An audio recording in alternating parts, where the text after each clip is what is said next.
I have snuck sushi into the movie theater before, though. Said no one ever. Who Sneaks sushi? Well, I have all kinds of weird food sensitivities, and there was a time where I couldn't eat the popcorn. And can you imagine going to the movie theater That and would be not being tough. able to consume the popcorn? The smell alone. So I had to replace it with something that was Sushi. So you chose indulgent. sushi. Yes, I love sushi. Greetings to you from Worthington, Ohio. This is Worth the Journey, a Worthington Schools podcast. I am your host, Angie Adrian, and I get to serve Worthington Schools as the Assistant Superintendent of Academics. And I'm Jeff Maddox, the Assistant Superintendent of Operations and HR. Together, we are your hosts, and we're thrilled to have you join us. In Worthington Schools, we serve about 11,000 students and 1,400 dedicated staff members. Our pride really lies in the strong relationships that we build with each other, which in turn creates this vibrant and supportive culture in Worthington Schools. Culture in Worthington Schools is about shared values, traditions, and the diverse perspectives that define our community. It's the foundation that makes working together not only productive, but also enjoyable. Absolutely. And as many of you know, we have several listeners out there. Our mission in Worthington Schools is to empower a community of learners who will change the world. And through this podcast, we have the privilege of sharing the stories of those who are already changing the world. And as our longtime listeners know, as we step into season 2, Worth the Journey is all about sharing stories and celebrating the amazing individuals in the Worthington Schools. Join us as we highlight the incredible journeys and contributions. And Jeff, we made it to We season did. 2. We did. For those was listeners out touch there, and our go. last episode, we That's were right. really worried. Yes. I mean, were we going to get removed like Joni and Chachi? That's Were we going to true. get removed from the air? But we're back. That's right. They brought us in the room. We had to defend ourselves. They asked us to step out of the room, and they deliberated, and we're back. Yep. Hey, Jeff, how about that convocation this morning? What a was- great way to start the school year. You and I have talked about this. There are just moments in the school year that just bring energy, and convocation is for me that energy. It's just good to reconnect with people. Absolutely. It's good to see the excitement of the start of the school year, the hope that brings, and then Dr. Bowers. Yeah, he does a phenomenal job with that. If you're interested in checking out the convocation, please visit our website where you'll find it. A little different for us. We had to have 2 convocations. So as many of you know, we're in a construction phase at Thomas Worthington High School. And so trying to get all of our staff into one room, into the auditorium, was impossible for us to do today. Change brings new opportunity.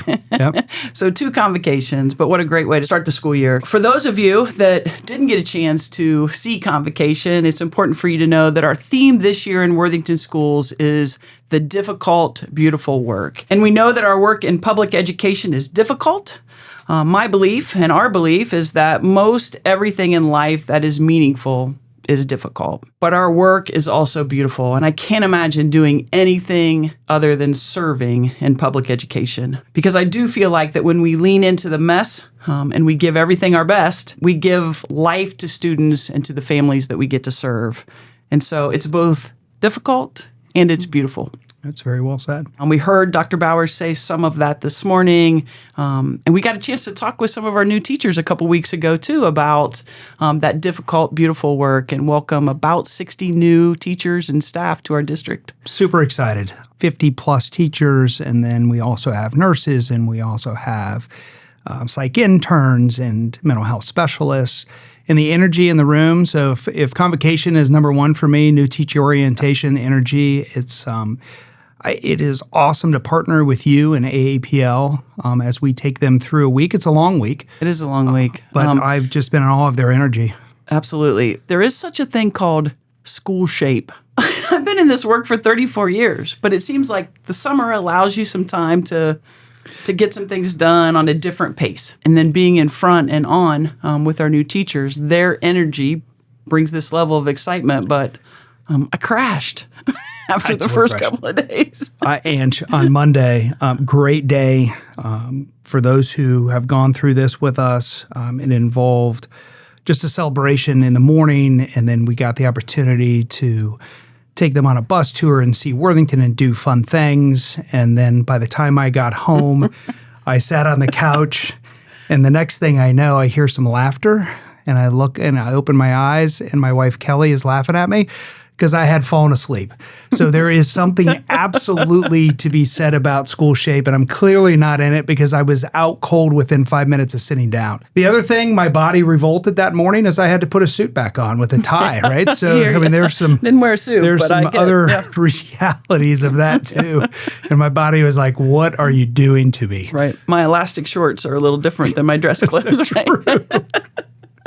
All right, Jeff, let's get to it. So look forward to this conversation. I'm happy to introduce to you Mrs. Nikki Hudson. Mrs. Nikki Hudson is a community member, a mom, a wife, a daughter-in-law, and a friend to all. Nikki is our Worthington Schools Board of Education president. Welcome, Nikki.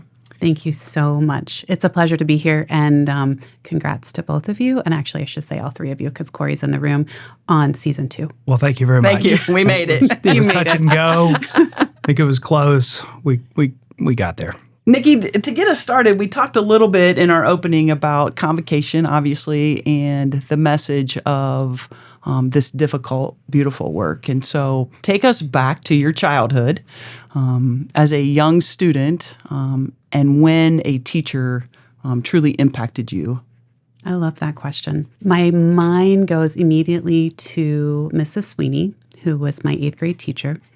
Visualize this older lady, very petite, short in stature, yet very able to keep a classroom of 8th graders under control with a lot of love and grace. I distinctly remember standing next to her desk right before 8th grade graduation and her asking me about a particular assignment that she couldn't find. This is pre-computers. Everything's handwritten. I'm not going to say it was a big assignment, but I remember it was one that I couldn't just, go home and recreate it that night. It was also during a really stressful time in my life, probably more stressful than I realized at that age, but my parents had separated and were getting divorced. And we sat down and we talked about the assignment. She could clearly tell I did the assignment. And she goes, "Kid, don't worry about it. You're good." I could distinctly remember it being the first time a non-relative created a safe space and gave me grace and showed me kindness. I would say it in turn helped me to start to learn to give myself grace. I'm a recovering perfectionist. I'm sure I'm not the only one in this table this room that is. I've let that go. I'm not even close to being a perfectionist, but thanks. Actually, I can say I'm recovering now because I've let it go as well. Fair enough. That's a good point, actually. Yeah, but at that time in my life, everything had to be perfect. One of the first questions I get from candidates that I'm interviewing are, what are you looking for in a teacher? And it's super easy to actually answer, but hard to find. And that is, I look for people who care how other people are feeling. And it's fascinating when we define our favorite teachers in our lives. We define them based on feeling words. We never define them based on what we actually learned in that classroom. Now, don't get me wrong. These people grow you, and they take you and they make you better versions of of yourself. But big picture is when you look backwards, you define it based on how you felt in that space. And when you were telling that story, your feeling was all over your face. You were back in that 8th grade classroom having that conversation with her, which is very powerful. And you carry that with you, for the rest of your life. It just underscores what an impact and difference teachers make on the lives of our students on a daily basis. Yeah. Words matter. When you were telling that story, for me, I just kept thinking, when she sat down with you, that's probably not what you expected to hear, right? You didn't expect to hear that, but when you did, your body and your feeling totally changed. Like, she gets me, right? She's with me. She's there to support me. She saw the whole me in that moment, right? Right. Not the me tied to one particular assignment. Absolutely. Yeah. I don't think that we even teach this these days, but man, did I struggle with diagramming sentences. Maybe we don't teach it because everyone struggled with diagramming sentences and no one liked it. Based upon the look of both of your faces, I would say that's true. I do remember that well. I do remember it well. That was haunting me. But that same experience, I remember the school came easily to me. And I remember it being the first time where I was like, this is not easy. What do I do? And I remember being encouraged to just continue to try and just keep working at it. And that's what I distinctly remember doing. Like, I remember being in that same classroom, and we're talking about chalkboards. So old chalk to the to the board, and doing them over and over and over again until it clicked. And what I remember most, and I've shared this with my girls, not this particular story, but when you do something and it comes easily to you, sure, there's joy in it. That's great. I accomplished that. But when you do something that you work really, really hard at, and it takes effort and energy, and it's not easy. I mean, as Trent said, like, that's where the beautiful work is. That's where the most meaningful work is. And I had more pride in the fact that I could diagram sentences than I probably did in anything that I did 1st through 8th grade. I was like, oh, look at me. I got pat down. That's right. I'm still waiting for that moment when I figure it out.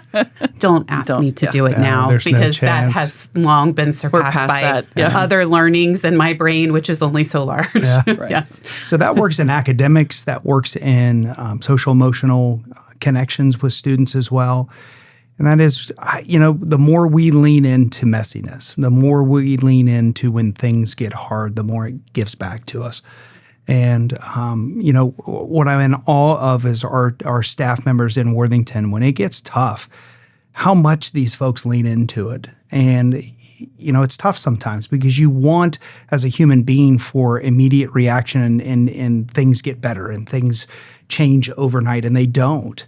But we have folks who show up every day that just stick with it, and they stick with the students to make a difference. Absolutely. And don't you think so much of that comes from the purpose and why they're doing it? Yeah. Not just the effort and energy, but that purpose behind. Yeah. Shout out to Angie, because she lays the foundation with our new teachers every year, and she talks about purpose. And that sticks with them, and it resonates with them for them to understand the reason why they show up every day. Our new teachers and staff create a why statement, right? And I say to them, look back on this. Continue to look back on this, right? Because you're going to need that. Yep. And then they even wrote a letter to themselves this year. Cool. And so I'll send that back to them come Thanksgiving or winter break, so they can be reminded, like, this is worth it, because it's going to get hard. It's productive struggle. Like, it's going to get hard for our teachers. Life is hard for our students. So, but we work through those things. That's a part of what we do. So, and we do it together. Yeah. I love that you plant those things at the beginning of the school year. We have to. Yeah. It does get tough. It's going to happen. Like, this is great right now, but it's going to get difficult. It just does. But then it's going to be beautiful, because you're going to build relationships with kids that you're never going to forget. Just like you with the teacher you just talked about. My husband and I have 2 daughters. We've lived in Worthington for 13 years now.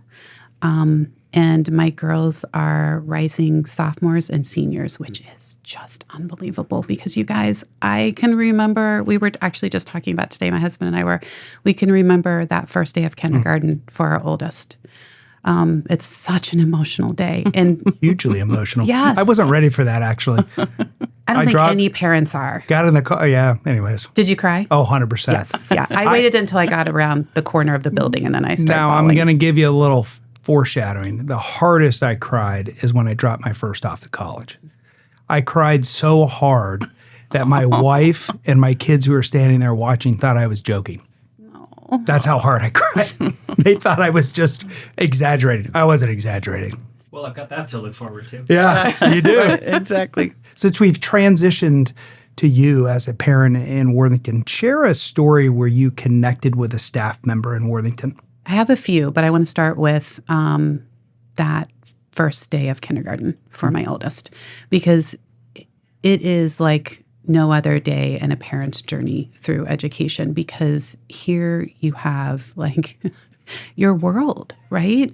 That you are entrusting someone else with and entrusting them in so many ways, because so many of the hours of their day is going to be in the environment that those adults create. And I can still visualize Mrs. Kim Deagle standing there with her little teddy bear, and I can envision my oldest standing there with her teddy bear, because she had invited all the kids to bring a teddy bear to school. And I think they ended up, the bears had like tea with the kids or something during the day. But the joy that was on her face created a lot of ease in my mama heart. And it was authentic joy and seeing those kids. And I saw it, actually, my kiddos, between the two of them, had her for kindergarten, third grade, and fifth grade. Talk about lucky. Yeah. We have so many talented teachers, and she was one of those teachers who just had a gift for delivering all kinds of messages with love. And I mean all kinds of messages, right? Because there are times you've got to rein in chaos, or you've got to steer one kid a certain direction, or whatever it may be that you have to do. And hers was always done with 100% love. Another story, you guys, it was either third or fourth grade. I can remember sitting in the class. I don't remember what the evening is, but it's like maybe it's just meet the teacher night. And it's just adults. It's not the students. I can still visualize myself and my husband surrounded by several other parents in this classroom. And after the teacher described the things that our students were going to experience this year, we all unanimously raised our hand and said, can we go back to, I don't remember if it was third or fourth grade, because of the energy that the teacher was bringing to the environment, the ideas that they were going to implement, the ways that they were integrating experiential teaching. It was impressive, and something that you even as an adult, you want to I want to go back and experience that. You want to be a part of it. Just incredibly impressed as a parent with the interactions that I have had with our teachers. And I know I've talked about elementary school, but it goes with middle school and high school as well. I can remember, this is not my experience, but it was one of my daughters came home from middle school and was talking about how everyone talks about how amazing Phoenix is. Well, it's not just that they accept people for who they are. It's that they accept and encourage people. And it's a space where, Mom, people can really be who they are. That's coming from a 12-year-old. You guys are 13-year-old. For her to realize what a special place that is was amazing. Yeah, that's cool. It's pretty cool. Yeah. What has really shaped you as a parent as far as your belief in Worthington Schools? I think that what I'm getting ready to share has shaped me not only as a parent, but as a school board member. Okay. And that is, I've seen teachers show up on the sidelines of sporting events on Saturdays. I've seen teachers who have invited my girls back to be leaders and help younger students in performances or plays at the elementary level. I have seen teachers have honest conversations with my students, my kiddos, about where they need to lean into. Oh, my oldest is going to know I'm calling her out, but where they need to lean into. You're Here we calling go. her in. We don't call people out. Setting down her crocheting and engaging more in her table in that particular class. She will tell you she can multitask and do both, but she listened and she did. Yeah. And by doing so, her grade increased because she got more out of her in-class experience. Yeah. And it takes a special person. Oh, I've one more. I've seen multiple math teachers teach my girls to love math again. And I don't know if you guys have ever been burnt out on a subject or just get to a point where you're I just don't enjoy it anymore. Right. And legitimately love math again. That's great. It is. Yeah. And so what that has taught me as a parent and as a school board member is that we really are in a special district, and we really do have people who love our students, who are doing this work with purpose and give more time and energy and effort to their professions than one could ever imagine. being called to serve is awesome. And Angie would agree with me on this, and that is thank you. It's not easy, right? But being part of that, wanting to serve the students in the community is super powerful. So talk with us about how you stay connected to your purpose when you're helping all students, especially during challenging times from the seat as a board member. First of all, I'll say thank you, because you've acknowledged that serving in that capacity is not easier, right? Just like being a teacher or an administrator is not easy. And I love that you said all students, because that is very, very much tied to my purpose. I'm going to try to give you like the top 3 things that I do. And one of them is we're recording for the listeners in Corey's office. And in Corey's office, he has a number of what I assume are thank you or kudos cards posted in his office. And I love that. And Corey, that's one of the things that I do. I go back and I read thank you notes or notes of gratitude on those days when I feel down. Or that were really challenging, because it reminds me that even though I may have had just come out of a really challenging conversation or board meeting or fill in the blank, whatever it was, there's a purpose that I'm doing this. And it's not for the cards, right? It's for the gratitude it's for the lives that you've impacted, the people behind those cards who acknowledge that the work that you're doing has meaning and has an impact. I think that has to be my number one, are leaning into those moments of gratitude and reminding myself of them. I will say number 2 is that my girls keep me connected to my purpose. I believe very strongly in modeling behavior. If they are going to be expected to lean into the challenging times, then I need to model that. So in turn, I also talk to them about the challenging times so that they see what I'm doing is not just easy work. They see when I struggle and how I get myself through it. Finally, I will say I focus on what I have control over, and that's my mindset. Constant internal recalibration. It's necessary. And I don't think that there's anyone in this world who goes around with a positive mindset 100% of the time. And so we think we have to give ourselves grace when we're not in that moment. We have to pause. We have to recalibrate and remind ourselves of the purpose and move forward. I totally agree with you. I think, too, we have to know who those trusted people are in our lives that we can talk with when our mindset isn't right? Because we need time. Yes. We need that time and space with someone to just share that. Because if we keep it all in, it's not healthy for us either, right? Not at all. Knowing who those people are in your life that will give you grace, that you're able to have those conversations with. And that's one of the things that we say in Worthington Schools, too. We want all of our students to have a trusted adult, right? We want that for our staff, too. Who is that trusted person that you get to work with, that you can talk with and share those things with. Yep. You brought up the power of the cards at New Teacher Orientation on Monday. All of our principals wrote notes to our new teachers explaining why they were hired, which allows them and affords them in the month of October, when things get a little tougher, to go back and read those cards, remind themselves that the principal saw this in me. Nikki, there's no doubt that your work as a board member is difficult, but you also need to understand that it's beautiful.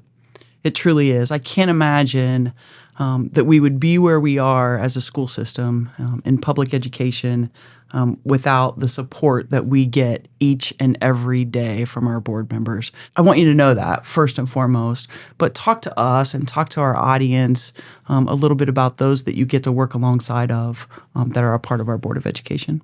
First of all, I'll say thank you on behalf of all of us. Truly, it's a group effort. I'm one of 5. I don't do anything alone. I will piggyback on something that you said earlier, Angie, and that is during those challenging times, it's really important to know your people and have your people.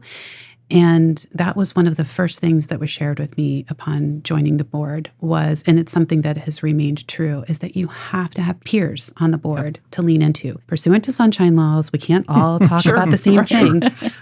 And that makes it difficult. It does. And so you have to have 1 or 2 people, and you pick, who you're going to lean into regarding what subjects, but you can call and say, I'm really struggling with this, or this is really challenging, or I think we need to make a pivot here. What do you think about it? Help me think about it. And I have the privilege of working with very brilliant, passionate, dedicated people on the board, fellow board members who are just as committed as I am and want to make a difference. And together, that is exactly what we hope to do, not individually. Nikki, Thank we you. can't thank you enough for joining us today. It's been a pleasure having for you the in the invitation. studio. You did a This really is- good job. This is where the real work happens, right? This in this is right little here. studio. So are Rapid you ready? questions. Yeah.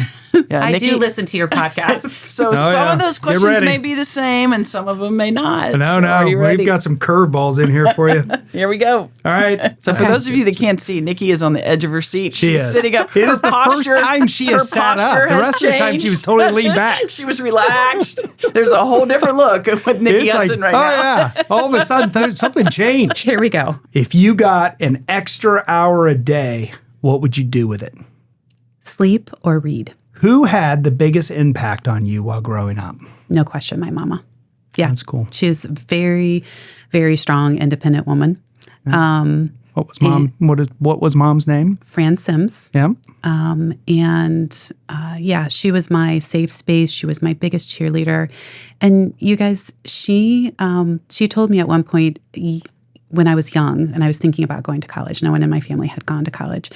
And she was very encouraging in doing so. And she said, your education is something no one can ever take away. That's cool. Yeah. She's an amazing woman. What is your favorite candy of all time? Milk duds. We're not recording this next question. Do you bring your own milk duds into the movie I theater do or do you not. buy I them? actually buy them for probably like $5, Yes, right? yeah, I mean, like it's a lot. seriously. Do you have any phobias? I am claustrophobic. I realized this one time when I was traveling for work and I was in New York City and we were in one of those very old buildings that had tiny, tiny, tiny, tiny, tiny elevators. And we were packed in like sardines. And I can distinctly remember that I could see like a mole on someone's, like makes me just gross, mole on like the back of someone's neck. And I'm like, I am too close to this That is person. awfully close. Right? It's gross. If you won the lottery, what is the one thing you would buy? A ticket for me and my family. So I'll just make that one thing to Paris. I love that city. Yeah. Have you been? I've not. No, Ange, me neither. No. Have you visited somewhere? We should do a podcast of Worth the Journey in Paris. That sounds great. Yeah. Let's let set it Dr. up. Bowers know that we're going to set that We've up. gone from almost canceled to we're in Paris now. I'll talk to TJ about the budget. Yeah. Podcast budget. All right. All of these things lead up to the most important question. I have a feeling I know what it is. What is the greatest cereal of all time? Lucky Charms. It's not Fruity Pebbles. Oh, I'm sorry. that was That's a like it's two-part just answer. man. That was listen. I'm the one who asked the questions here. You may have but I mean it's a subjective question. I do like Lucky Like- Charms. I do like Lucky Charms. Okay. I didn't like the follow up where you said I'm Fruity sorry. Pebbles wasn't the greatest of all time, but I do in fact like Lucky Charms. I mean, that's a good cereal. How can you go up against having those little marshmallows in there? true. Guessed that you were going to ask this, so I will say that I've recently re-explored cereals, Uh-huh. and I may or may not curse you for the fact that I now know that Lucky Charms is gluten-free and that I can now eat it as an adult, and it now has become a frequent snack.